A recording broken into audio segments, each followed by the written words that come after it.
Bau antiseptik yang tajam menyeruak begitu kami, aku dan suamiku, Aris, melangkah masuk ke ruang gawat darurat. Aroma khas rumah sakit itu selalu membawa serta beban kecemasan yang berat. Baru 3 jam berlalu sejak ibu mertua, Im, yang biasa kami panggil Mama Ida, mendadak lemas dan kehilangan kesadaran di ruang tengah rumah kami. Mama Ida dilarikan dalam kondisi kritis. Dokter segera mengonfirmasi bahwa beliau mengalami komplikasi mendadak yang memerlukan perawatan intensif dan observasi minimal 1 minggu ke depan. Jantungku mencelos. Seminggu. Itu waktu yang panjang, dan mengingat usianya, Mama Ida jelas tidak bisa ditinggalkan sendirian. Aku akan ambil cuti, sayang, ujar Aris, menggenggam tanganku erat. Matanya merah karena kurang tidur dan khawatir. Kita akan jaga Mama. Bergantian. Kita pastikan beliau pulih. Aku mengangguk. Rasa lelah yang menusuk setelah bergadang semalaman tertelan oleh perasaan wajib. Aku dan Aris adalah satu-satunya anak yang tinggal dekat. Dan kewajiban ini terasa mutlak.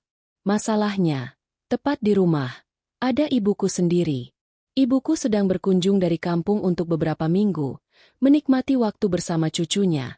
Meskipun anak-anak sudah dititipkan ke rumah bibi semalam suntuk. Ibuku baru saja pulih dari sakit ringan dan tidak mungkin kami tinggalkan sendirian di rumah. Ia perlu ditemani dan dipastikan makan teratur. Kami mendiskusikan dilema ini di koridor rumah sakit. Suara kami tercekat dan pelan. Aku khawatir dengan ibu, bisikku pada Aris. Aku tidak mungkin meninggalkan beliau sendirian selama seminggu. Tepat pada saat itulah, kakak ipar, Ki, Mona, muncul.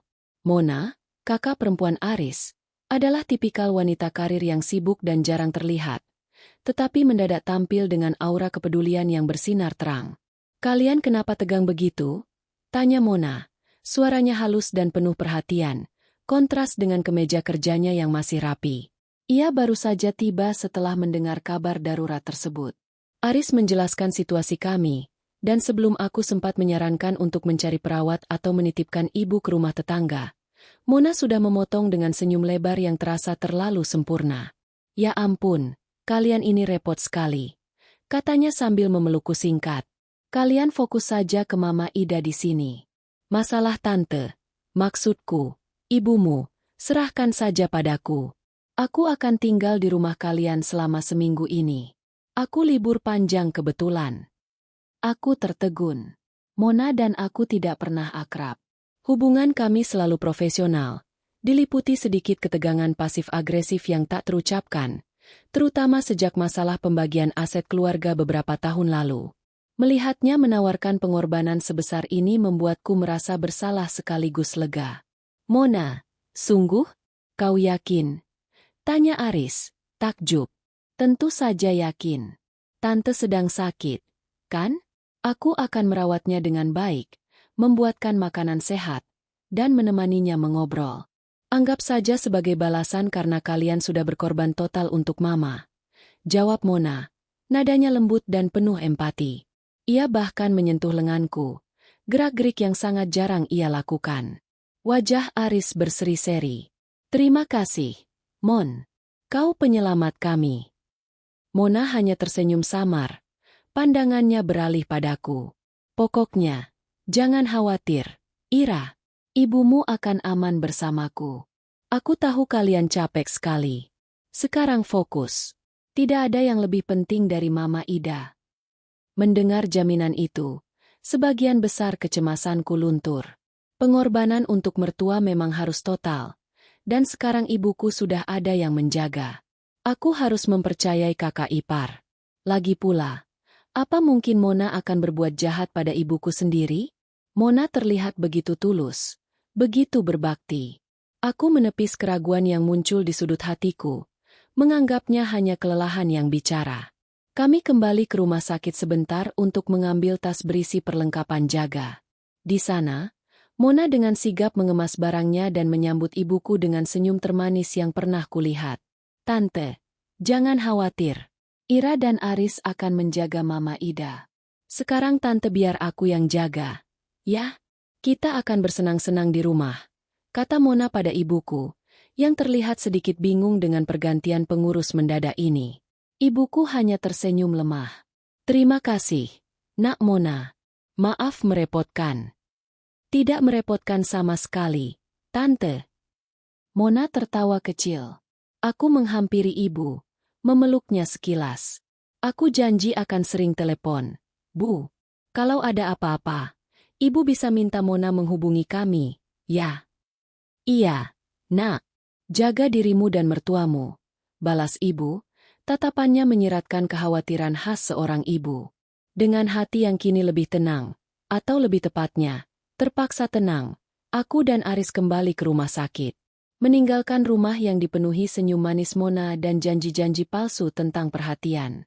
Saat mobil melaju menjauh dari rumah yang terasa damai di pagi hari itu, aku hanya memikirkan satu hal, pengabdian.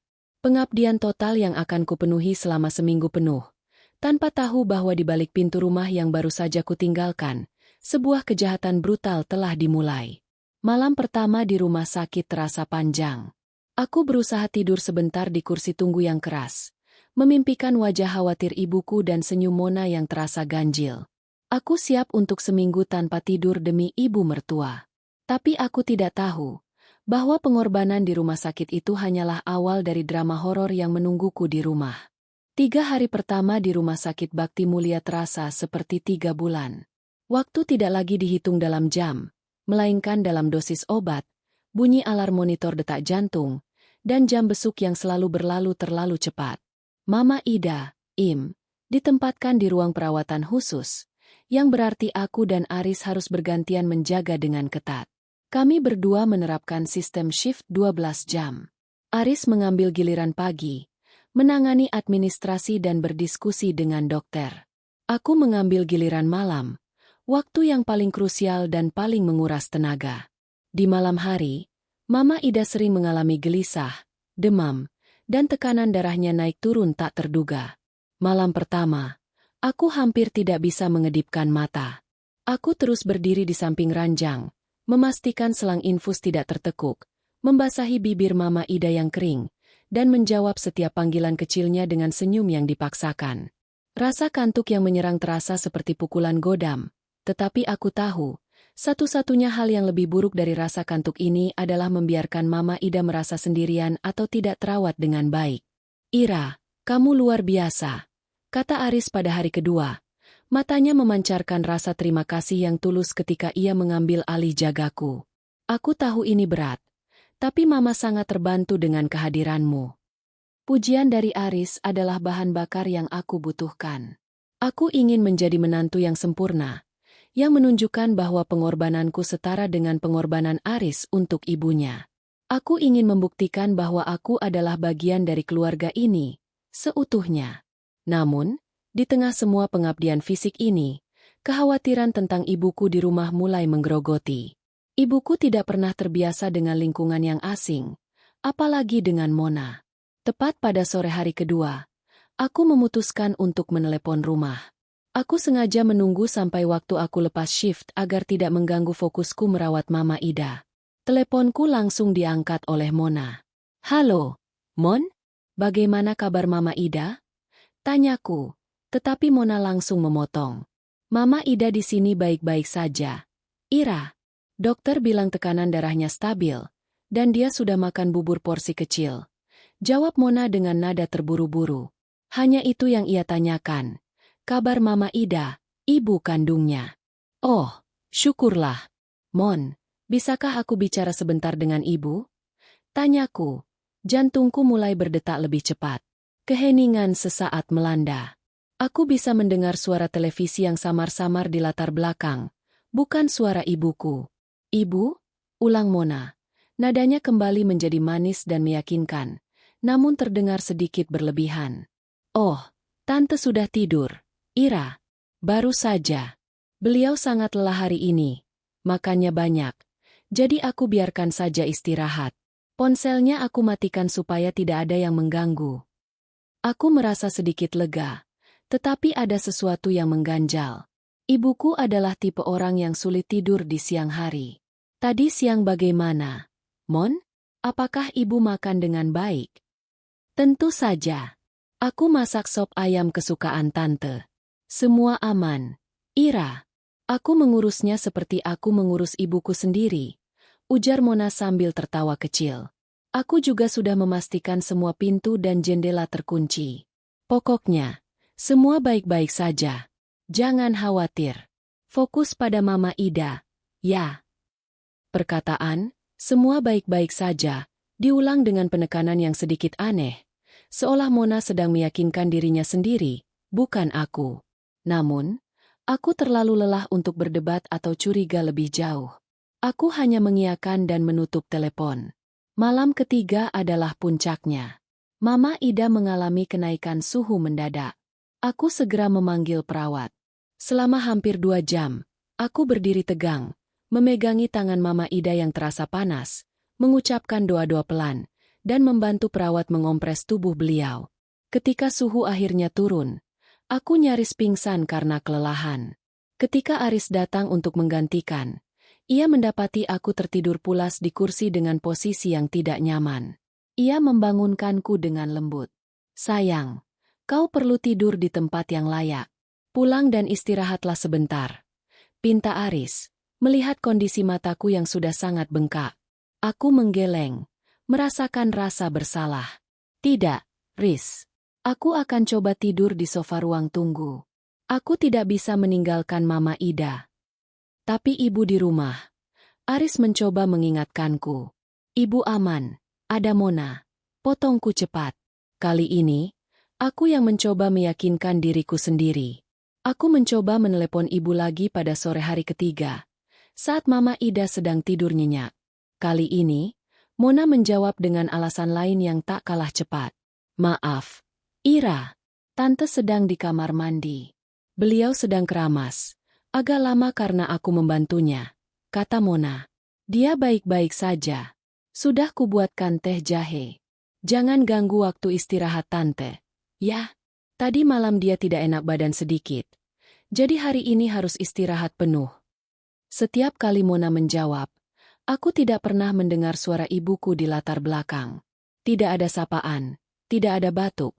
Hanya suara Mona yang selalu terlampau cepat dalam memberikan jaminan. Tante sudah tidur. Tante di kamar mandi.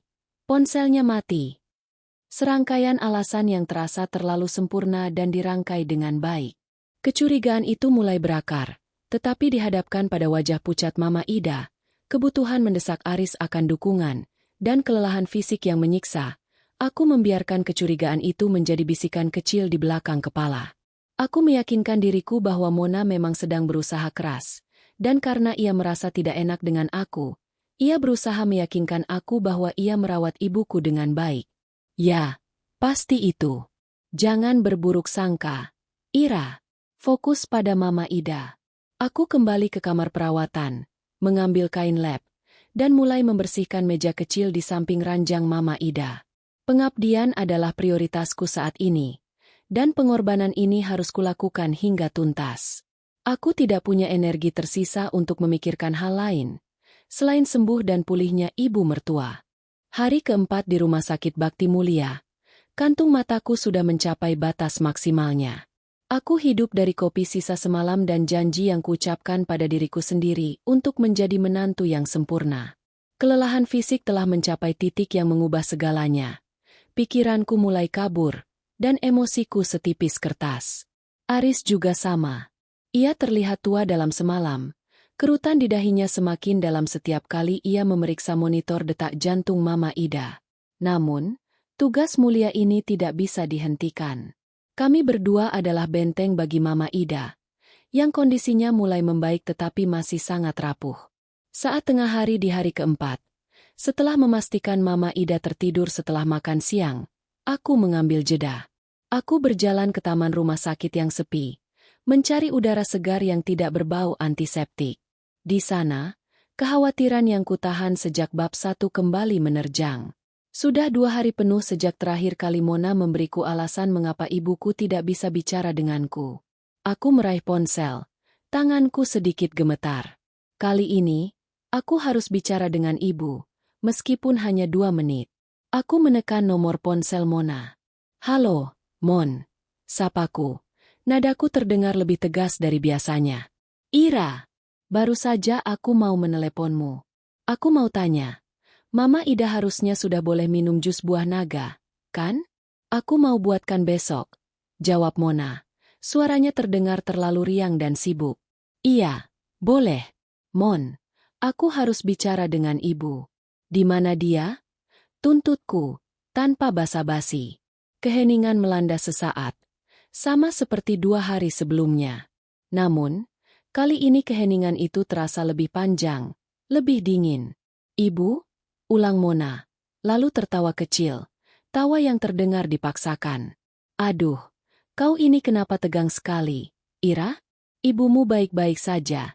Sungguh, aku baru saja menyuruhnya tidur. Beliau memang agak manja kalau sakit. Minta ditemani terus. Aku baru meninggalkannya sebentar untuk cuci piring, dan dia langsung tertidur pulas. Tapi ini jam 3 sore. Mon, ibu tidak pernah tidur di sore hari, kataku, mencurigai pola yang semakin jelas. Mengapa ponselnya selalu kau yang pegang? Bisakah kau berikan ponselku sebentar saja? Atau biarkan ibu meneleponku setelah dia bangun? Ira, tolong mengertilah. Aku ini sedang berkorban untukmu. Aku mengambil cuti demi merawat ibumu agar kau bisa fokus pada Mama Ida. Balas Mona. Suaranya kini sedikit menajam, diselimuti nada kekesalan yang samar. Aku sudah mematikan ponselnya karena dia harus benar-benar istirahat total. Dokter kan bilang dia belum pulih betul. Kalau dia sibuk teleponan, nanti dia tidak fokus pada pemulihannya. Sudahlah, ini hanya tinggal beberapa hari lagi. Percayalah padaku. Aku menggigit bibir. Kata, berkorban, yang ia ucapkan seperti senjata. Bagaimana aku bisa meragukan orang yang rela berkorban? Aku merasa menjadi menantu dan anak yang egois. Mungkin Mona benar. Aku hanya terlalu cemas dan kurang tidur. Aku pun menutup telepon. Tetapi kecurigaan itu tidak hilang. Ia tidak lagi menjadi bisikan kecil. Ia kini menjadi benang halus yang mengikat kepalaku, membuatku pusing. Pada sore hari kelima, ketika aku dan Aris sedang beristirahat bergantian di ruang tunggu, dokter datang membawa berita. Mama Ida harus menjalani prosedur operasi kecil yang mendesak sore itu juga.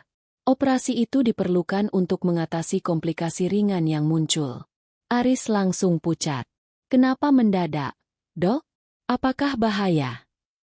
Dokter menjelaskan bahwa prosedurnya relatif aman, tetapi memerlukan persetujuan di tempat dan kehadiran anggota keluarga selama operasi berlangsung. Aris menatapku. Matanya memancarkan keputusasaan. Ra, aku tahu kamu mau pulang. Tapi kita tidak bisa. Mama butuh kita di sini sekarang. Kesempatan terakhirku untuk pulang dan melihat ibuku sendiri sirna dalam sekejap. Aku mengangguk, menelan kepahitan. Kewajiban kembali memanggil dengan suara yang jauh lebih nyaring daripada kekhawatiran pribadiku. Sesaat sebelum Mama Ida didorong ke ruang operasi, aku mencoba menelepon Mona lagi, kali ini dengan nada memohon. Mon, Mama mau operasi mendadak. Aku sangat tegang. Aku hanya butuh dengar suara ibu untuk menenangkan diri.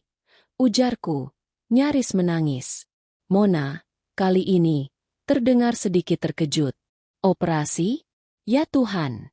Aku segera ke sana. Tapi Tante, maksudku ibumu, dia sudah tidur lagi. Aku sudah berikan obat tidurnya.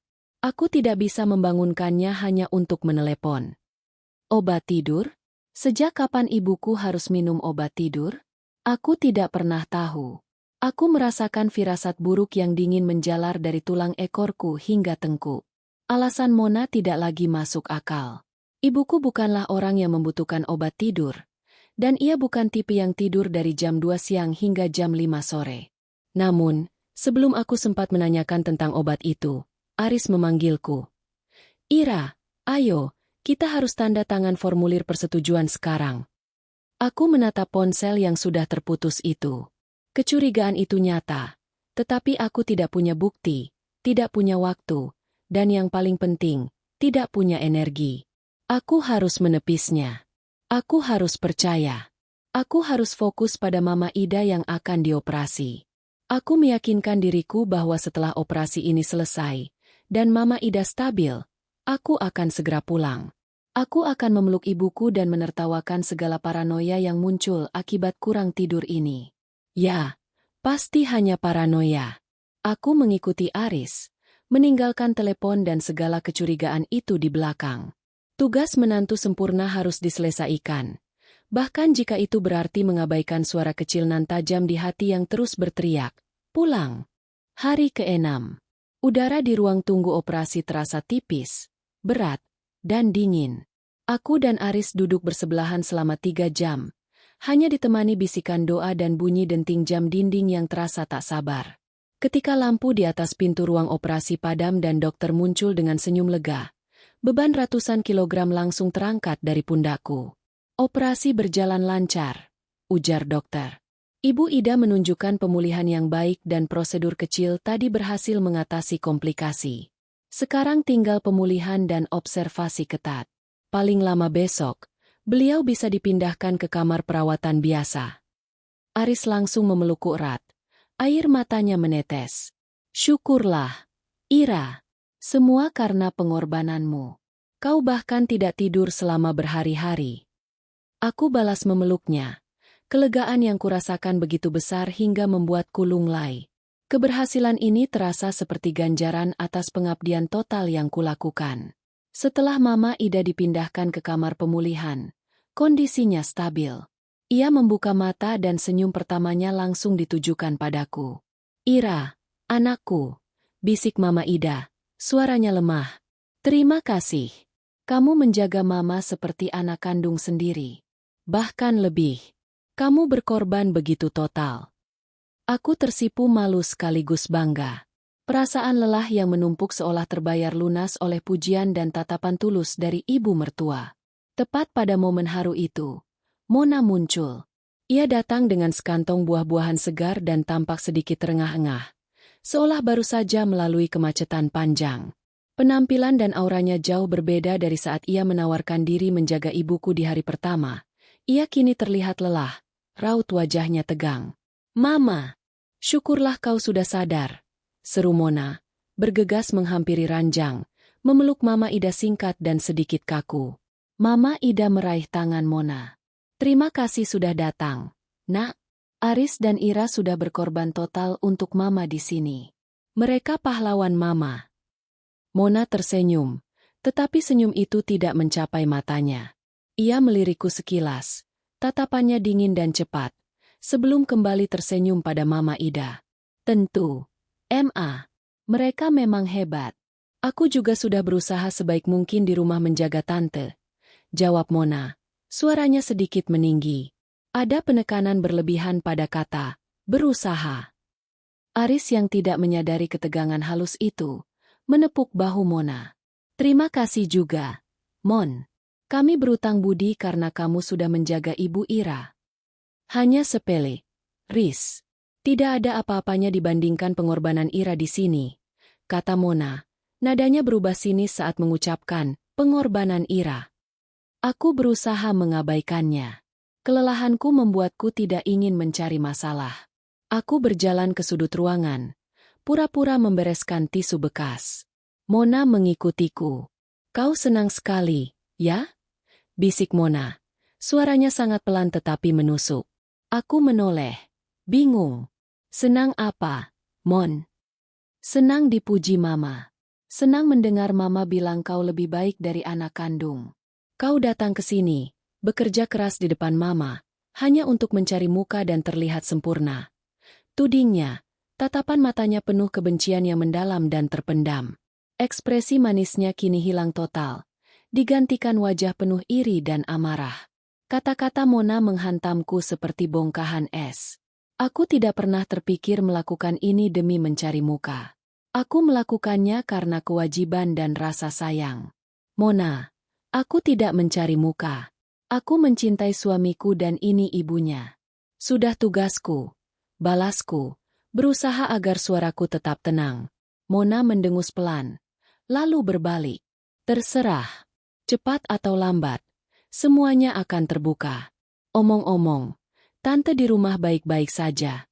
Aku baru saja memaksanya makan sedikit." "Tadi ibu di rumah?" Tanyaku cepat. Aku ingin menelepon sekarang. Bisakah kau pastikan ibu yang mengangkat? Mona menghela napas panjang. Seolah aku adalah anak kecil yang rewel. Ira, sekarang ibu sudah minum obat tidur lagi. Dan dia sudah tidur sejak setengah jam yang lalu. Aku tidak mau dia terbangun. Dia sangat manja. Loh, kalau dia terbangun, nanti dia merengek minta ini itu. Sudah, jangan ganggu dia. Aku akan segera pulang sekarang. Aku janji aku akan menjaganya dengan baik sampai besok pagi kalian pulang. Mona pergi secepat ia datang. Kehadirannya meninggalkan jejak dingin di kamar yang hangat. Kebenciannya begitu nyata, begitu kentara. Namun ia menutupinya dengan janji palsu tentang kepedulian pada ibuku. Aku kembali pada Aris, mencoba tersenyum, tetapi benakku disibukkan oleh ucapan Mona dan tatapan matanya yang penuh rasa iri. Mona membenciku. Dan jika dia membenciku, apa yang sebenarnya dia lakukan pada ibuku yang tidak berdaya di rumah? Apakah dia benar-benar merawatnya? Ataukah ia hanya menjalankan sandiwara belaka untuk membuatku tetap terikat di rumah sakit? Aku merasakan ada sesuatu yang salah. Sangat salah. Namun, Mama Ida kini stabil. Pikiranku yang setengah sadar karena kelelahan meyakinkanku. Tahan sebentar lagi. Hanya 1 malam lagi. Besok pagi, semuanya akan berakhir. Aku akan pulang dan melihat ibu dengan mata kepalaku sendiri. Keputusan bulat itu kubuat dengan hati yang berat. Aku akan bertahan semalam lagi. Esok hari, tugas suci ini selesai, dan aku akan pulang untuk menghadapi kebenaran, seburuk apapun itu.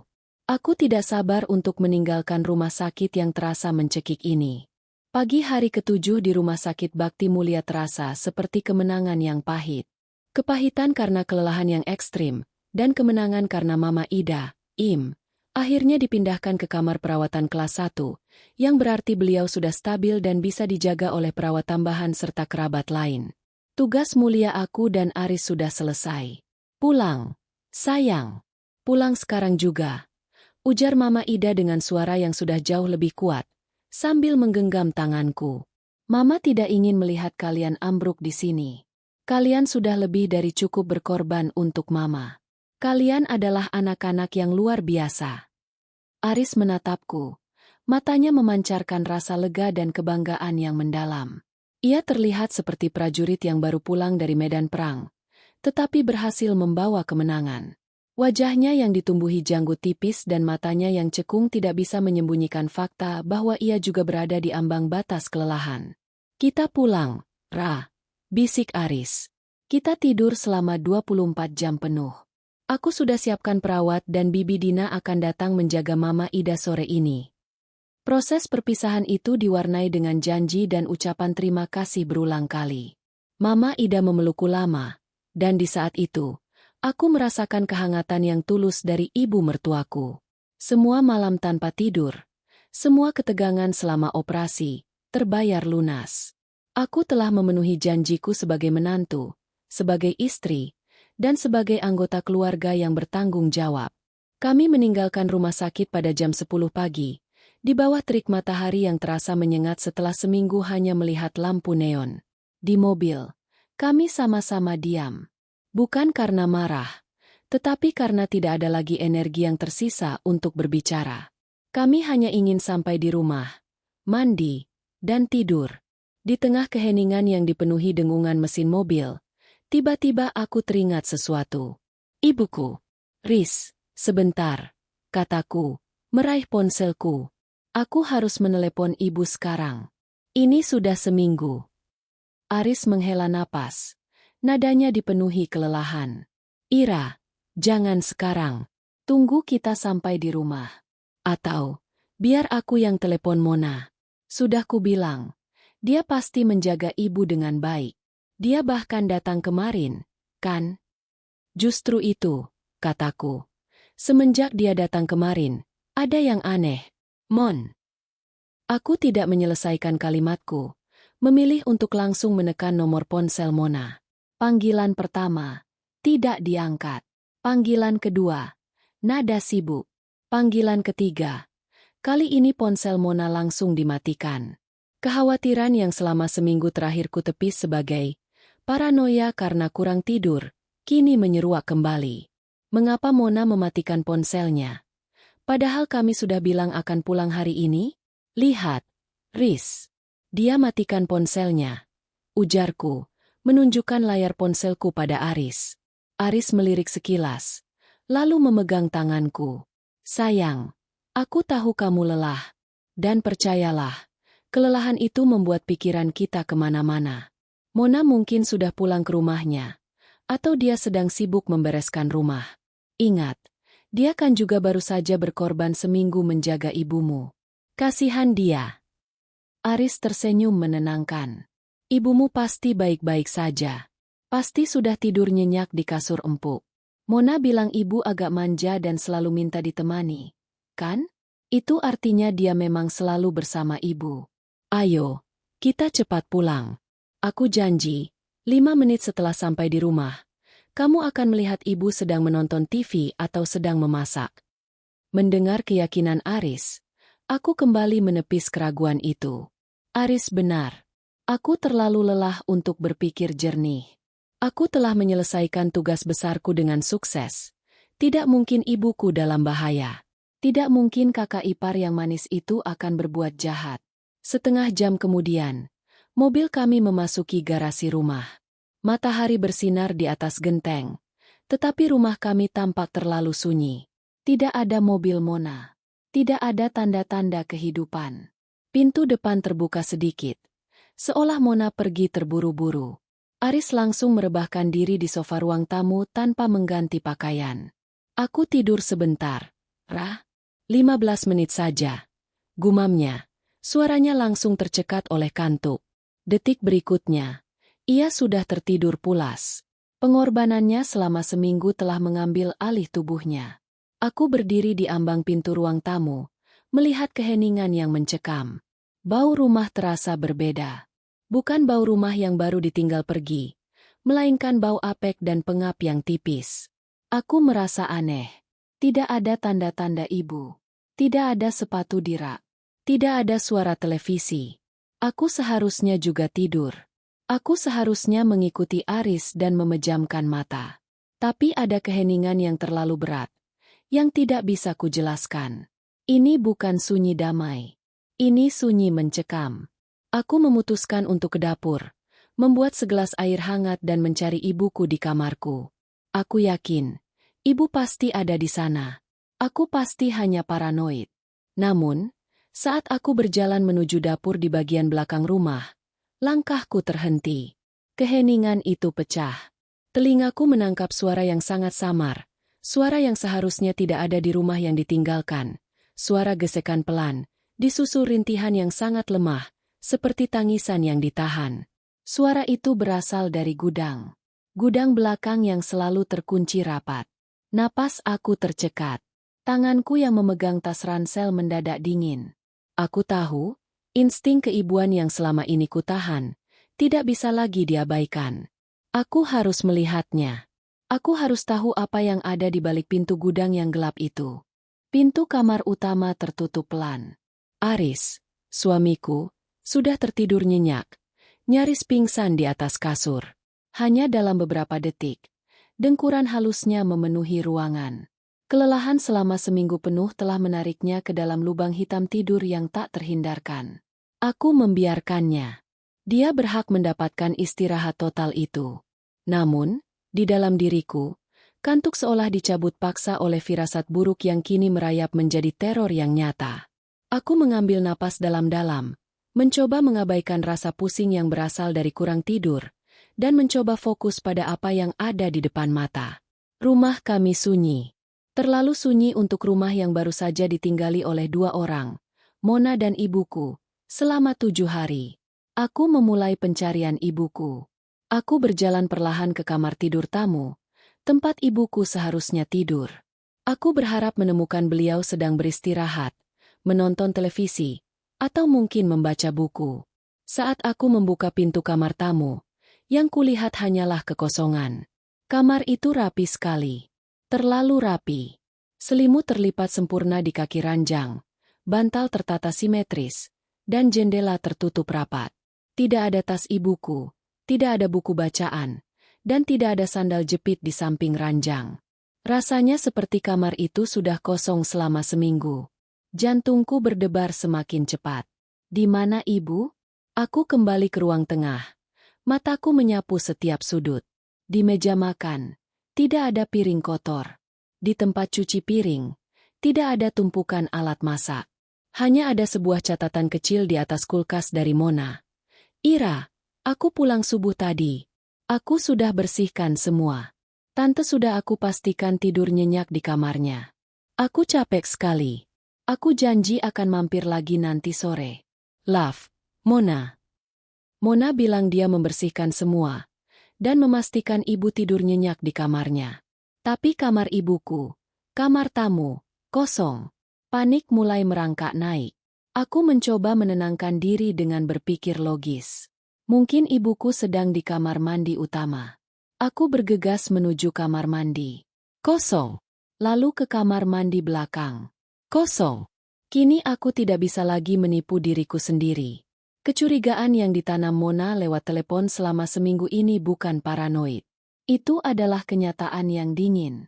Mona tidak meninggalkan ibuku untuk tidur nyenyak.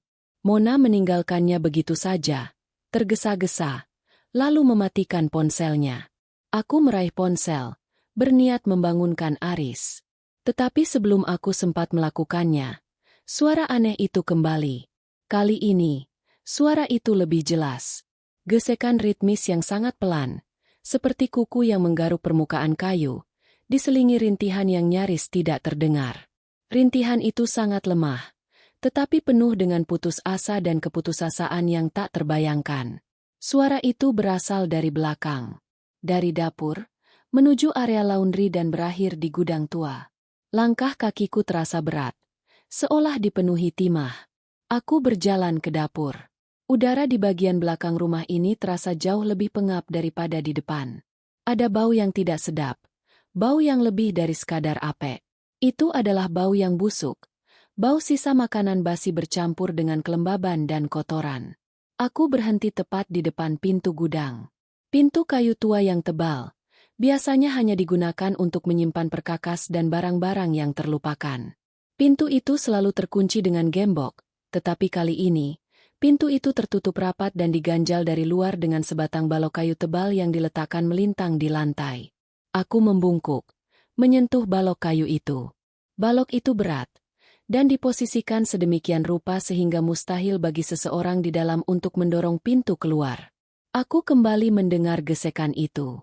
Kali ini, gesekan itu terdengar seperti sebuah kata yang mencoba dibentuk. Sebuah nama yang dipanggil dengan sisa-sisa tenaga terakhir. Ira. Itu suara ibuku. Suara ibuku yang diselimuti ketakutan, kelemahan, dan rasa sakit. Darahku mendidih dan seluruh kelelahan yang selama seminggu kupendam meledak menjadi adrenalin murni. Dalam sekejap, aku menyadari kengerian yang tersembunyi di balik pengabdian sempurna yang kulakukan. Seminggu penuh, Mona tidak merawat ibuku. Selama seminggu penuh, Mona hanya menjalankan sandiwara keji. Dan ibuku dikurung di dalam gudang yang gelap itu. Sejak kapan? 3 hari? 4 hari? Aku tidak berpikir. Aku tidak mencari kunci. Aku tidak punya waktu untuk itu. Aku hanya melihat balok kayu sialan itu sebagai penghalang antara aku dan ibuku. Dengan seluruh tenaga yang tersisa, aku menendang balok kayu itu dengan tumit. Sekali, 2 kali, hingga balok itu bergeser. Aku menarik gagang pintu dan mengayunkan pintu gudang hingga terbuka dengan derit keras yang memecah keheningan rumah. Kegelapan gudang menyambutku. Dan di dalam kegelapan itu, tercium bau busuk yang tidak tertahankan, dan terlihat sesosok tubuh yang meringkuk di sudut, menatapku dengan mata lebar yang dipenuhi air mata dan teror. Pintu gudang tua itu terbuka dengan derit mengerikan, memuntahkan bau yang jauh lebih busuk daripada yang kubayangkan. Bau itu tebal, menjijikkan, dan membuatku refleks menutup hidung. Itu adalah perpaduan antara kotoran, kelembaban, dan aroma sisa makanan yang sudah basi, bau yang menandakan pengabaian yang ekstrim. Meskipun cahaya pagi dari dapur hanya mencapai ambang pintu, Mataku yang terbiasa dengan kegelapan rumah sakit dengan cepat beradaptasi. Di sudut paling gelap ruangan, di antara tumpukan kardus tua, kain lab, dan perkakas kebun yang berkarat, ibuku meringkuk. Dia tidak lagi terlihat seperti ibu yang kuberi pelukan perpisahan seminggu yang lalu. Wajahnya yang biasanya bulat dan cerah kini tirus, kulitnya pucat dan kusam, seperti kertas yang diremas. Matanya terbuka lebar, dipenuhi ketakutan yang begitu murni dan mendalam sehingga membuatku terhenti sejenak. Rambutnya acak-acakan, menempel di dahi yang berkeringat dingin. "Ibu!" Aku menjerit. Nama itu keluar bersamaan dengan ledakan amarah dan kengerian.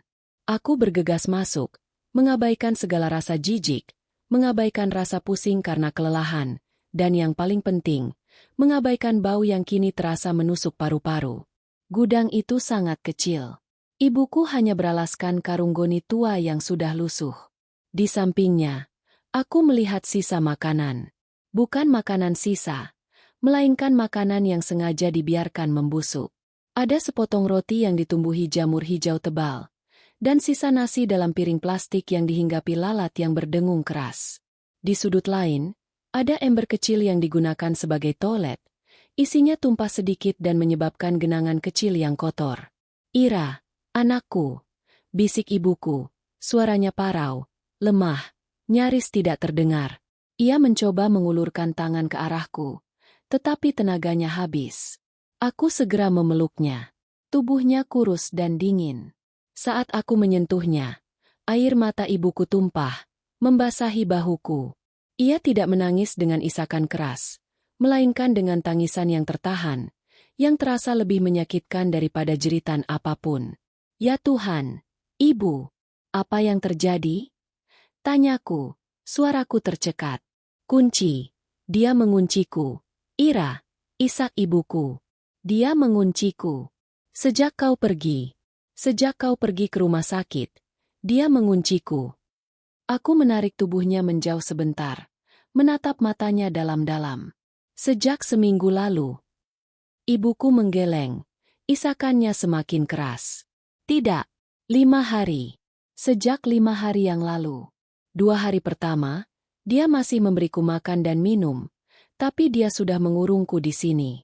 Lalu, sejak 3 hari yang lalu, dia hanya melemparkan makanan basi dari celah pintu dan tidak pernah memberiku minum. 5 hari.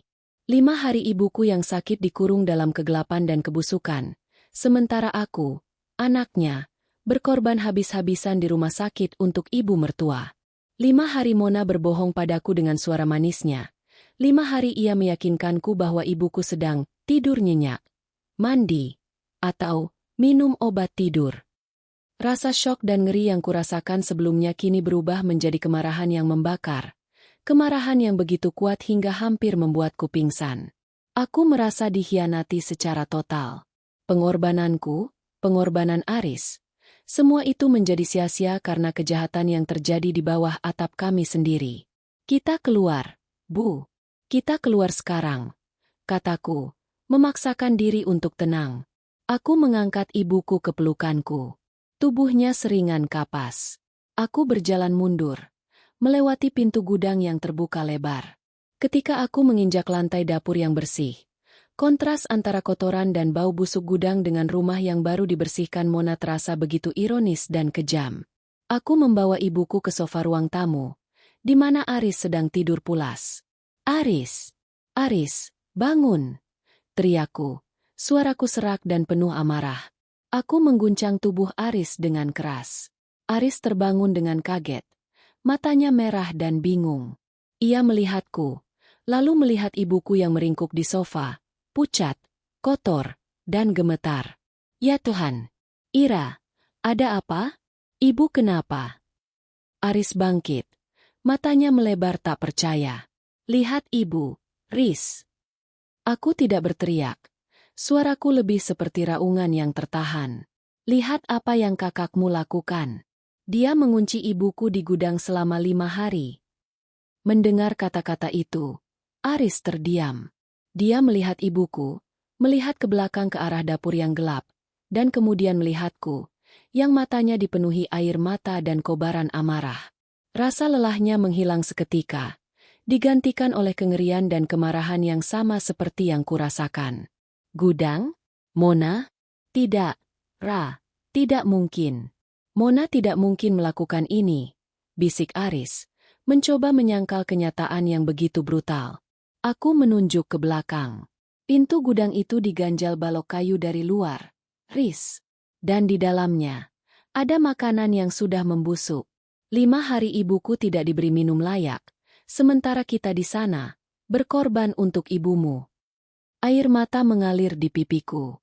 Aku menoleh ke arah tangga yang menuju kamar Mona di lantai atas. Kemarahan itu memuncak.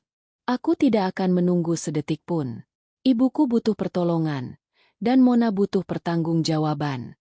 Kau berikan ibu air dan selimut sekarang, perintahku pada Aris. Nadaku dingin dan tanpa kompromi. Aku akan mencari kakakmu. Aku meninggalkan Aris yang masih terpaku, syok, merawat ibuku. Aku berjalan cepat, menaiki tangga dengan langkah kaki yang berat dan penuh dendam. Aku tidak peduli apakah Mona akan lari. Aku hanya ingin jawaban, dan aku ingin ia melihat hasil kejahatannya dengan matanya sendiri. Konfrontasi tidak terhindarkan. Dan kali ini, tidak ada lagi senyum palsu Mona yang bisa menyembunyikan kebenaran. Seluruh syok dan kelelahan Aris hilang seketika saat melihat wajah ibuku. Kepucatan, kotoran, dan tatapan mata yang penuh ketakutan itu terlalu nyata untuk disangkal. Ia tidak lagi mencoba membela kakaknya. Kengerian yang kualami kini berpindah padanya. Ya Tuhan, Ibu, kita harus bawa ke rumah sakit. Sekarang, kata Aris. Suaranya tercekat. Tidak, Riz. Jangan sekarang. Cegahku, meskipun seluruh naluriku berteriak untuk segera mencari bantuan medis. Ibu sangat ketakutan. Dia butuh tenang dulu. Kita beri dia minum dan pakaian bersih. Dia trauma. Dengan cekatan, aku menyelimuti ibuku dengan selimut tebal dan mengambil segelas air hangat. Ibuku minum dengan rakus. Air matanya terus mengalir. Aris, yang selama ini selalu tenang dan logis, kini terlihat seperti orang linglung. Dia hanya duduk di samping ibuku, memeluknya, dan menggumamkan kata-kata permintaan maaf. Aku minta maaf, Bu. Aku tidak tahu. Aku percaya pada Mona. Aku sungguh tidak tahu, bisik Aris. Penyesalan memenuhi setiap suku kata. Mona. Dia datang ke sini 2 hari lalu. Dia memukuliku. Karena aku menjerit.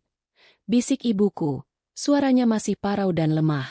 Mendengar kata dipukuli, seluruh darahku kembali mendidih. Aku tidak bisa menahan diri lagi.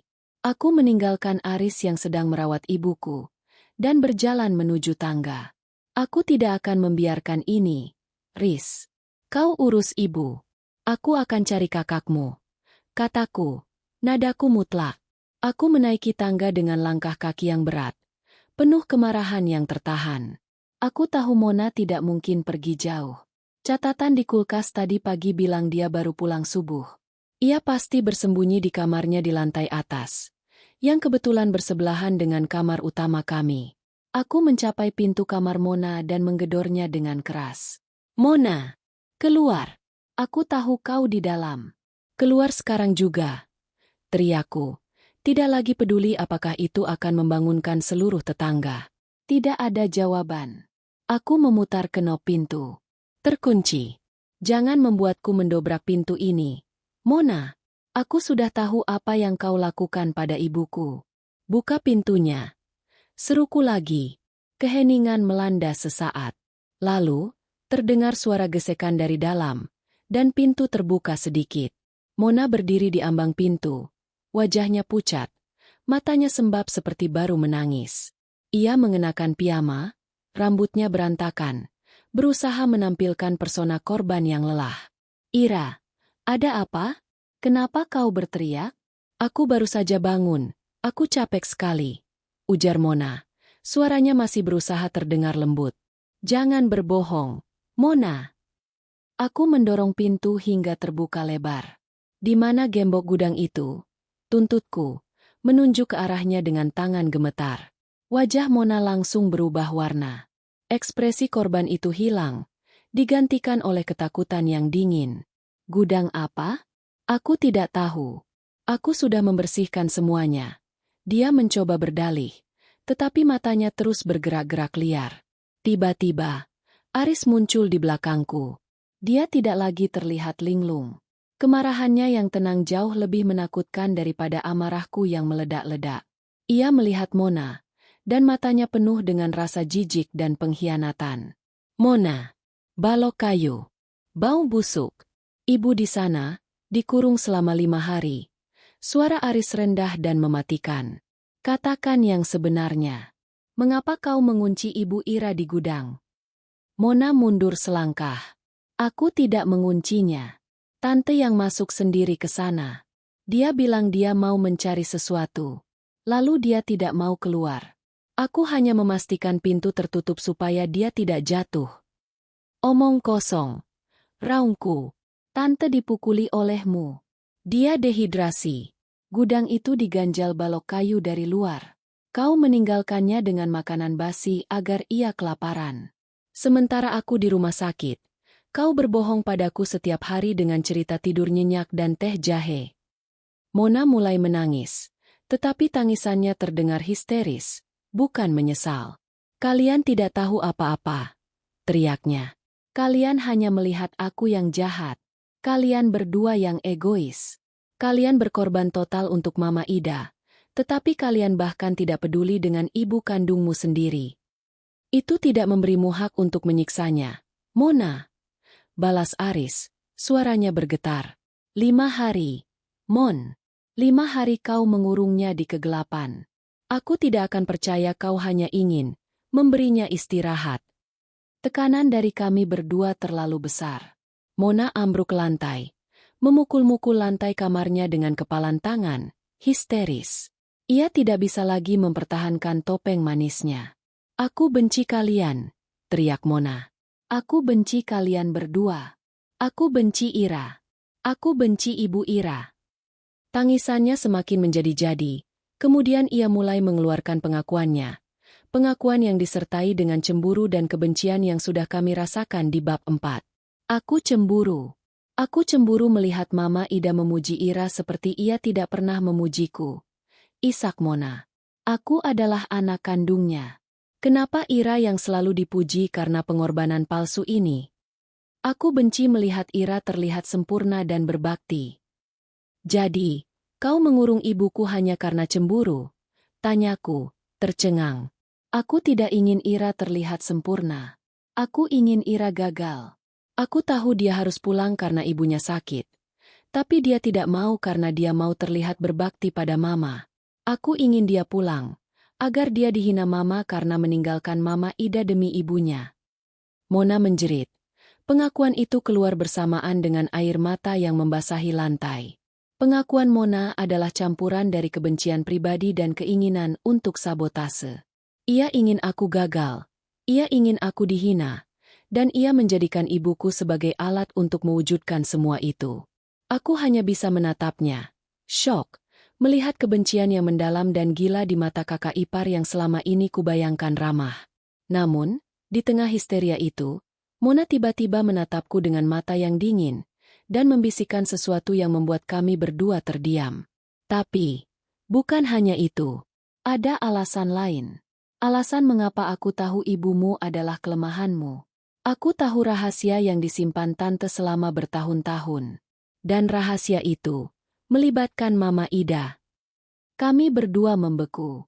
Kebenaran yang lebih besar dan lebih menyakitkan baru saja. Kata-kata Mona yang terakhir menggantung di udara, dingin dan mencekam, mengalahkan hiruk-pikuk tangis histerisnya. Aku dan Aris sama-sama membeku. Pengakuan cemburu buta sudah cukup menghancurkan, tetapi kini ada lapisan kejahatan baru yang lebih dalam. Melibatkan ibu mertua, Mama Ida, yang selama ini kami bela mati-matian. Apa maksudmu, Mona? Tuntut Aris. Suaranya kini kembali tajam, penuh dengan ancaman. Dia berdiri di antara Mona dan pintu kamar, memastikan Mona tidak bisa lari. Mona tidak menjawab. Ia hanya terus menangis terseduh-seduh. Wajahnya ditenggelamkan di lutut. Wajahnya yang semula pucat karena ketakutan kini berubah merah karena luapan emosi. Rahasia apa? Mona? Aku berteriak. Maju satu langkah. Kemarahan dan frustrasi karena harus menunggu lebih lama membuatku ingin mengguncang tubuhnya. Cukup sandiwara ini. Ibu kandungku hampir mati di gudang. Katakan semua yang kau tahu. Mona mengangkat wajahnya. Matanya yang merah menatapku dengan kebencian, namun juga ketakutan. Ia tahu, sekali rahasia ini keluar, tidak akan ada jalan kembali. Mama Ida yang menyuruhku. Bisik Mona, suaranya serak dan putus asa. Aris menggeleng tak percaya. Mama menyuruhmu apa? Menyuruhmu merawat tante? Ya, itu benar. Bukan merawat. Mona menjerit. Air matanya memercik ke lantai. Mama tahu tante. Ibumu menyimpan sesuatu. Sesuatu yang sangat lama. Riz, tante adalah kelemahan Ira. Dan Mama memintaku untuk memastikan, kalau Ira memilih pulang, Mama tidak akan memaafkannya. Aku terhuyung mundur. Perasaan dingin merayap di punggungku. Apakah pengabdian total yang kulakukan di rumah sakit adalah sebuah ujian? Ujian yang kejam dan tak terucapkan? Mama hanya ingin kau gagal. Ira, Mama benci melihat kau sempurna. Mama benci melihat Mama Ida lebih dekat denganmu daripada denganku. Anaknya sendiri. Mona menudingku, mencoba membalikan keadaan. Tapi itu tidak menjelaskan rahasia yang melibatkan mereka berdua. Desaku. Mona menarik napas dalam-dalam. Pandangannya kini tertuju pada Aris, seolah mencari perlindungan. Ketika ia tidak menemukannya, ia menyerah. Dulu, tante itu bekerja sebagai pembantu rumah tangga di rumah kakek kita, kata Mona. Sekitar 25 tahun yang lalu, ketika Mama dan Papa baru menikah, kakek sakit keras dan butuh perawat. Dan tante adalah perawat yang dipekerjakan kakek. Aku dan Aris saling pandang. Ibuku adalah perawat? Ibuku tidak pernah membicarakan masa lalunya bekerja di kota. Dia hanya bilang dia pernah bekerja di pabrik. Lalu, apa hubungannya dengan gudang? Tanya Aris, tak sabar. Mona tersenyum sinis. Senyum yang menunjukkan betapa kejamnya rahasia ini. Tante tidak hanya merawat kakek. Saat kakek meninggal, tante mengambil sesuatu. Sesuatu yang sangat berharga. Sebuah dokumen. Dokumen yang bisa menggagalkan semua rencana Mama Ida untuk mengambil alih aset kakek. Napas aku tertahan. Aset? Warisan? Mama Ida tahu tante yang mengambil dokumen itu, tetapi tidak punya bukti. Saat tante datang berkunjung, Mama Ida panik. Mama Ida tahu, jika tante berani datang ke sini, itu artinya dia siap membuka rahasia itu padamu. Mama Ida takut kau akan memihak ibumu dan menggagalkan segalanya, terutama saat Mama Ida sedang sakit dan rentan. Mona berhenti, menelan ludah. Mama Ida memanggilku pagi itu, sebelum kalian pergi ke rumah sakit. Dia memberiku kunci. Dia bilang, Mona, jaga rumah, dan pastikan Ira tidak pernah berbicara dengan ibunya. Jika dia mencoba pulang, suruh dia kembali. Gunakan segala cara. Tante itu punya kelemahan yang fatal, dan kita tidak boleh membiarkan Ira tahu sebelum Mama pulih. Mama Ida menyuruhmu menahanku di rumah sakit, sambil kau menahan ibuku di rumah? Tanyaku, suaraku nyaris tidak terdengar. Ini lebih buruk dari sekadar ujian kesetiaan. Ini adalah manipulasi yang direncanakan. Ya, dia memberiku janji. Dia bilang, jika Mama pulih, semua aset yang sudah diurus Mama akan menjadi milikku. Aku lelah selalu menjadi yang kedua setelahmu. Ira, aku hanya ingin Mama bangga. Mona menjerit, membenarkan tindakannya yang brutal dengan motivasi mencari pengakuan dari ibunya. Kenyataan itu menusukku lebih dalam daripada kelelahan fisik. Aku menyadari, pengorbananku di rumah sakit bukan didorong oleh pengabdian yang murni, melainkan oleh manipulasi kotor.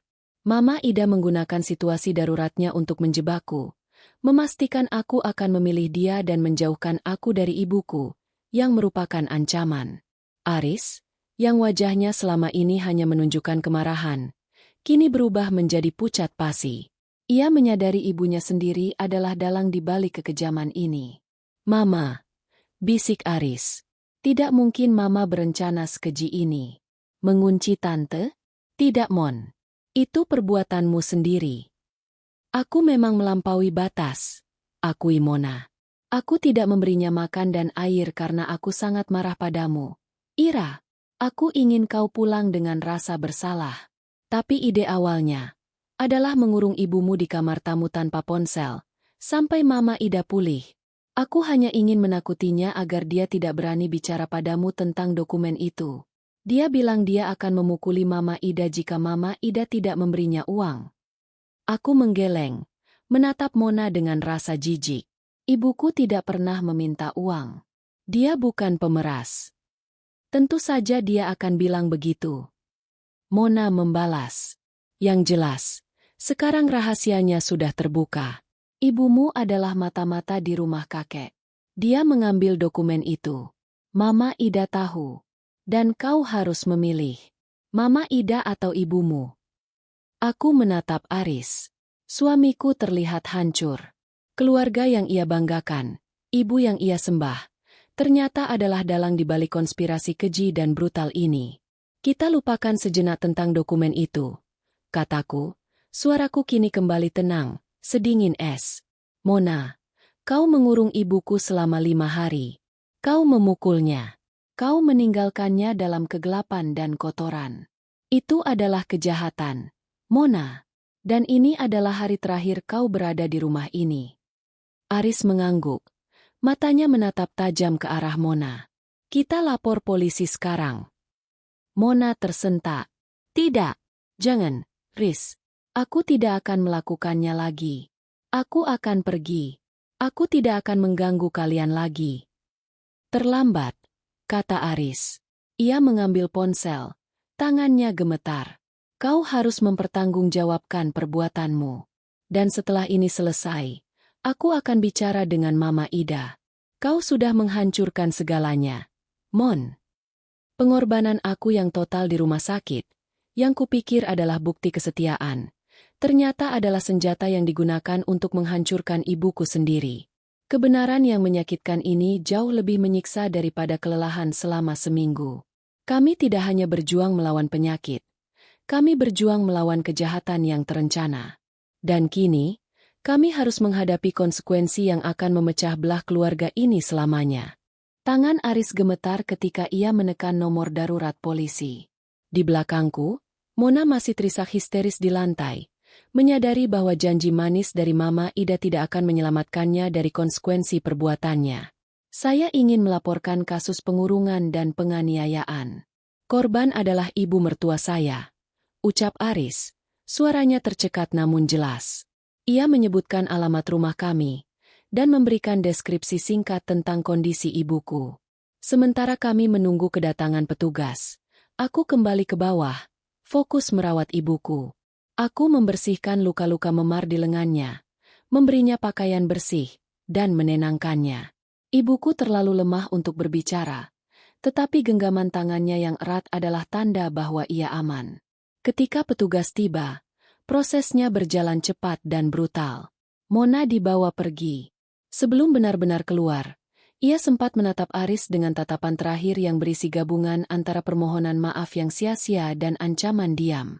Setelah situasi mereda, aku menatap ibuku. "Bu, sekarang kita harus membicarakan soal dokumen itu. Dokumen yang kau ambil dari kakek Aris." Ibuku menghela napas panjang. "Mona berbohong tentang banyak hal, Nak, tapi tidak tentang dokumen itu." "Ya. Aku mengambilnya. Itu bukan dokumen aset, Ira. Itu adalah bukti perselingkuhan Papa Aris dengan Mama Ida sebelum mereka menikah. Kakek tahu, dan ingin membatalkan pernikahan itu demi menjaga nama baik keluarga." Aku terkejut. Perselingkuhan? Tapi kenapa Mama Ida panik sekarang? Dokumen itu membuktikan bahwa pernikahan mereka tidak sah di mata hukum adat kakek. Jika dokumen itu dibuka, Mama Ida bisa kehilangan haknya atas warisan keluarga, terutama warisan yang sedang diperjuangkannya sekarang. Jelas ibuku, matanya kini memancarkan kekuatan yang mengejutkan. Dia memaksaku menikah dengan orang lain dan menjauh dari kota setelah kakek meninggal. Dia berjanji akan menjamin hidupku. Tapi Mama Ida tidak pernah menepati janji itu. Jadi, ibu datang ke sini bukan untuk memeras. Ibuku tersenyum getir. Tidak, Nak. Aku datang hanya untuk melihatmu dan cucuku. Aku tahu risiko itu. Tapi ketika Mama Ida melihatku, ia panik. Ia mengancamku. Aku hanya ingin meninggalkan dokumen itu di laci kamarmu, agar kau tahu kebenarannya, dan Mama Ida tidak bisa menyakitiku lagi. Kini aku mengerti. Ibuku adalah korban, dan juga saksi kunci yang bisa meruntuhkan seluruh fondasi kekayaan keluarga suamiku. Konfrontasi di rumah sakit. Sore harinya, Aris meminta aku untuk tetap di rumah bersama ibuku, sementara ia pergi sendiri ke rumah sakit. Ia harus menghadapi ibunya. Di kamar perawatan, Mama Ida tampak tenang, bersemangat, dan bahagia menyambut Aris. Kau terlihat sangat lelah, sayang. Tapi Mama sangat bangga. Kau sudah menunaikan tugasmu, ujar Mama Ida, tersenyum lemah. Aris tidak membalas senyum itu. Ia menutup pintu kamar perlahan, dan menatap ibunya dengan kekecewaan yang mendalam. Mona sudah diamankan polisi, MA, atas kasus penganiayaan dan pengurungan terhadap Ibu Ira, kata Aris, nadanya dingin, tanpa emosi. Senyum Mama Ida langsung hilang. Wajahnya menegang. Apa? Mona? Kenapa kau melakukan itu? Riz? Dia kan kakakmu. Aku tahu siapa yang menyuruhnya. MA, balas Aris, suaranya tegas.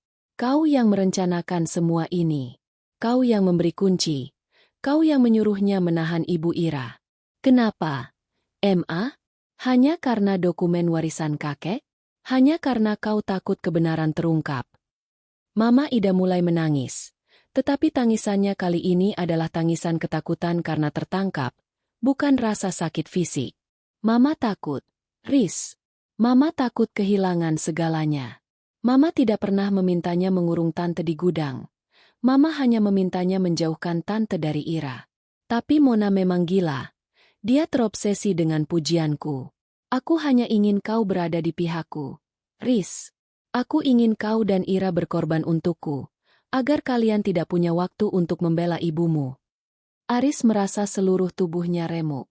Ibunya, orang yang paling ia hormati, adalah dalang di balik kekejaman yang hampir merenggut nyawa ibu mertuanya. Kau menghancurkan kami, MA, bisik Aris. Air matanya menetes. Kau menghancurkan pernikahan kami dengan kebohongan dan ambisimu. Aku tidak akan membiarkanmu melakukan ini lagi. Aku akan meninggalkan urusan warisan itu. Mama perlu introspeksi diri. Aris berbalik dan meninggalkan kamar perawatan itu. Meninggalkan Mama Ida sendiri, menangis histeris. Ia tahu, hubungan mereka tidak akan pernah sama lagi. Sebuah awal yang baru. Keesokan harinya, ibuku dibawa ke klinik terdekat untuk pemeriksaan dan perawatan luka-luka fisiknya.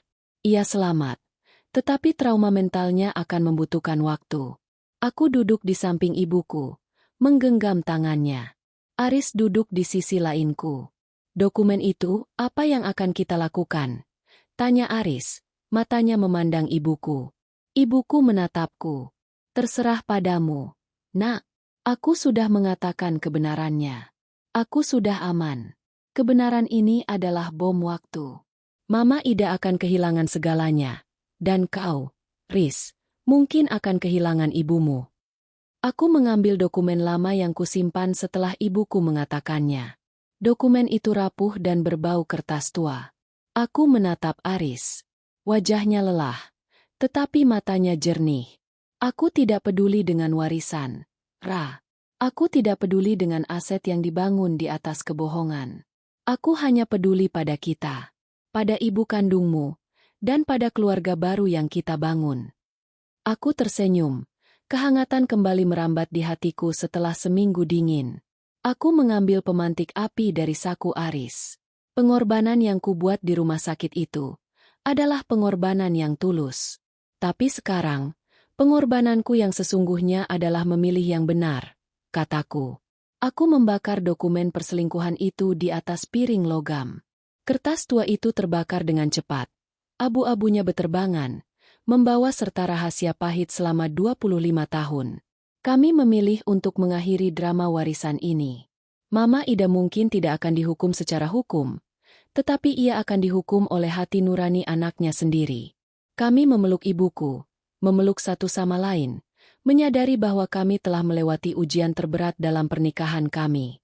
Kami berkorban total selama seminggu penuh, bukan untuk mendapatkan pujian, melainkan untuk menghadapi kebenaran yang kejam.